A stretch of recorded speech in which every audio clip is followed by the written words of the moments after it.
አስመሳይነት እኮ አይደለም እስልምና አቋም እንድትይዝ የሚያደርግህ ማንነት ነው የሚገነባው የሆነ አካል ጋር ስትሄድ እየተመሳሰልክ ሌላው ጋር ስትሄድ ሌላ እየመሰልክ ላ የአቋም ሰው እንድትሆን ያደርግሃል ሐቅን ከያዝ በሐቅ ትጸናለህ የሆነ ነገር ሲመጣ ወደዛ የሆነ ነገር ሲመጣ ወደዛ ፍጹም ይህ ኢማን ባህሪ አይደለም ሙእሚን አቋም ይኖረዋል ሳብት ነው ራስህ ነው ማንንም መጥቶ አይወዘውዘው አይነቀንቀው ዛሬ እኛ ጀግንነት ፌስቡክ ላይ የኛ ጀግንነት የሆነ መንደር ላይ ነው መስጊድ ላይ ነው ጀግንነት እዛ ስትሄድ ተጥመልምሎ ይወድቃል عجيب ነው والله ከባድ ነው እኮ ይሄ ጁርአ ይሄ ድፍረት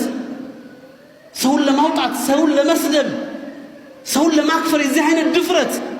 ኩፍ ካፍር ፊት ቆሞ ግን አንድ ሐቅን ይዞ ለመቆም መርበድበድና ባህሪያ ሴት መሆን ይታያል ይሄ ነፍስያ ባርነት ነው ከዚህ አይነት የወደቀ ስብና ልንወጣ ይገባናል ሙእሚን ስትሆን አቋም ይኑርህ ሐቅ ነው ትቆማለህ ባጢል ነው ትሸሻለህ ይሄው ነው ሐቂቃው ሁለት ጀነት የለ ኢማም አቡ ሐኒፋ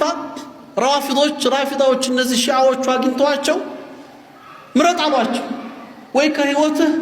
ወይ ደግሞ ከአቂዳ ወአቂዳህን ቀይር አስተሳሰብህ ወይ ደግሞ ህይወትህን ምረጥ አሏቸው ኢማም አቡ ሐኒፋ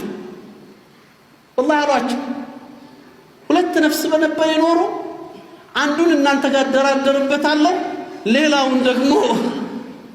በጨረሻ ያሳምርበታለሁ ያለች ነፍስ አንዲት ናት በዚህ ነፍስ አልደራደርባትም አሉ ምትፈልጉትን አድርጉ ይሄው ነው መስመሩ